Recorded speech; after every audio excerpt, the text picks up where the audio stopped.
The Kickoff Breakfast Show. Welcome back to the Kickoff Sports Breakfast Show on Beach FM 106.3. Let's talk cricket now, and it's a game that's become all year round, and one of our very own Central Stags has been one of the three newest signings for a contract with the Black Caps. Ladies and gentlemen, please welcome Ajaz Patel. G'day, mate. Hey, how are you? I'm very good, my friend. How are you doing at this time? Yeah, good. Pretty relaxed now. It was a bit of a crazy time, mate. When I got into sports journalism, I thought there would always be sports, and I'm sure when you became an elite cricket player, you thought it would go until the body ran out, not a pandemic around the world. I'm sure. Yeah, 100%, man. I suppose this whole situation makes it very I suppose it makes it really highlights, I suppose, what's important in life, and to some degree, sports becomes secondary, isn't it? Absolutely. How have you kept motivated and focused and driven as an elite athlete at this time, mate? For me personally, it comes at a good time, if I'm honest with you. With the cricket season kind of being done and dusted, it's a good time to kind of switch off and almost kind of reflect on what's happened this year and what I've done well and what I haven't done well. So it's been a good time for reflection around that and kind of, really putting things into place for the coming season. Now, with, I suppose, COVID, I suppose that's the next part, is that, you don't know when next season is and what it's going to bring. So I suppose that brings its own challenges on how to prepare and what you're preparing for and what's coming up ahead. And how's the communications been between you guys? Like, have you had your own Zoom parties and kept each other engaged through other avenues? Yeah, man, it's been good. A few of the Staggies boys have organised, the team trivia nights and stuff like that. So, it's been good to engage with the boys away from cricket as well. But at the same time, I suppose now pre-season's starting to kick into gear. We're allowed to, go out and get things going. So now there's been a few more serious meetings around kind of, how we're going to move forward and what we're looking to do in terms of, winter training and getting ready for the summer. How that looks, exactly. Hey, let's talk about your Stags career here, because we are, of course, part of the region. You started out in Auckland where you had to make the move. How did that come about, going from Auckland to our fair region? Yeah, I mean, at the time, CD had an Auckland coach. Well, I say Auckland coach, but he's from Auckland. And I didn't know him before I'd actually, met him, to be honest with you. But the people in Auckland knew him. And at the time, I was seriously weighing up my options in terms of, changing provinces, because Auckland had two established good quality spinners. So I knew it was going to be pretty difficult to make that Auckland team. And really, I just wanted an opportunity to test myself and find out what I need to do to be, good enough to play at the next level, whether I was good enough to play at the next level. And so I had a few meetings with guys at Auckland Cricket just to see where I stood with them, and then asked it politely if they could kind of point me in the direction of, the CD coach, and so that I could have a conversation with him. And it just so happened that he was going to be in Auckland that weekend. And so basically I went to him with what you essentially call a cricket CV, basically just like a job interview. And I kind of laid down what I felt I had to offer and, where I wanted to take my journey and what I wanted to do. And there were no promises given, but he did say, look, there are opportunities available. And basically I had to move off my own back. There's nothing promised really, but I had to come over and perform. And I was very fortunate. I got looked after by a lot of nice people in Napier, Taradale Cricket Club taking me on as one of their own, and then, being selected for the Hawke's Bay men's team. And then I suppose the journey kind of started from there. I did well in that, and then got my opportunity to play for the Stags through a few injuries.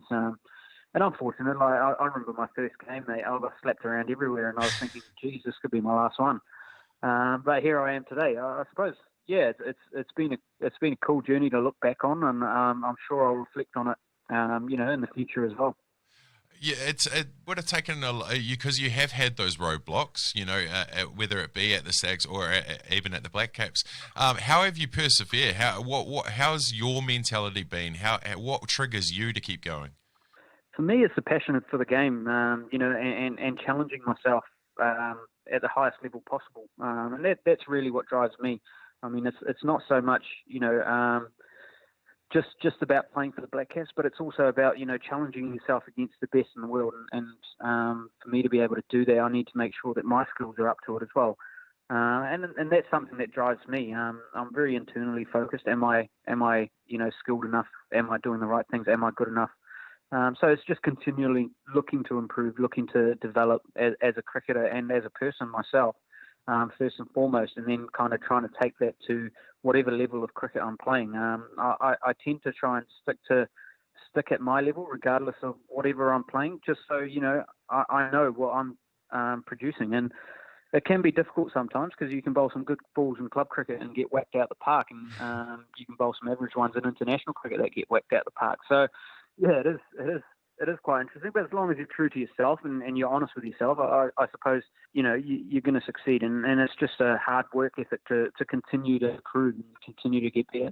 You've had last couple of years of a bit of a whirlwind for you, I would imagine. A Plunkett Shield, a Test man of the match. How has that been from a kid that was born in Mumbai and moved to New Zealand early to represent the country that you fall in love with? Yeah, man, it's been an exciting few years, really. The shifts that I've been able to make in the last few years, and it hasn't come easy. Obviously, there's been, like you say, a lot of roadblocks along the way. Took me 3 years of being the leading first-class wicket taker before I got an opportunity. But I suppose, looking back at it, that probably meant that when I did get my opportunity, I was ready for it. And for me, obviously having a strong faith and strong belief, and that helped me kind of persevere and kind of keep going along the road, because there were a lot of times where I'm like, well, this is quite disappointing, and it's quite frustrating to not get that opportunity. But I knew if I kept working hard, if I kept doing what I needed to do and then focused on myself, then the other things would take care of themselves. So, but last couple of years, man, have been unreal. Winning the T20 trophy with the Stags, to winning back-to-back Plunkett Shields, and then to top it off, get the opportunity to play for New Zealand, and to come off with the shortest margin victory in our history. It was just, it's been an amazing couple of years, and I'm hopeful that I can continue to grow with that as well, and then continue to do more. I after hearing all that, I don't think money would have been a driver, but how does it feel to now be a contracted player to New Zealand under the Black Caps when it's such an uncertain world at the moment?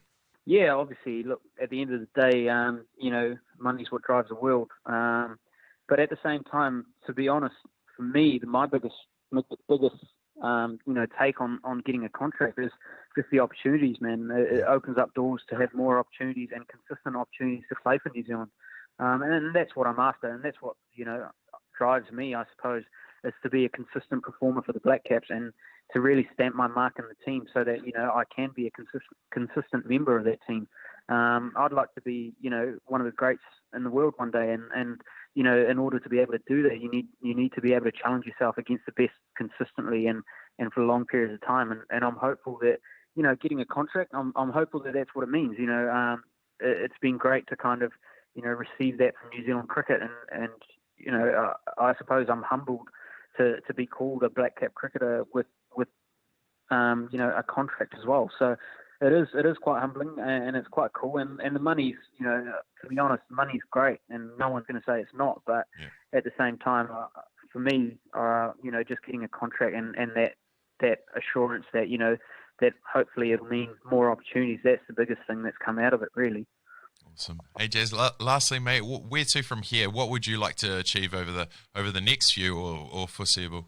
Over the next year, obviously, be a consistent performing member wherever I play my cricket. And that's, obviously I play a lot of cricket with the Stags, and I love playing for the Stags. So first and foremost, whenever I get an opportunity with CD, really put my hand up and, be the best that I can be and really, contribute to success for us as a province. I think our province, from what we have and the diversity that we have, and, people from, central New Zealand, you go from the Naki to Napier to, Palmy to Nelson even.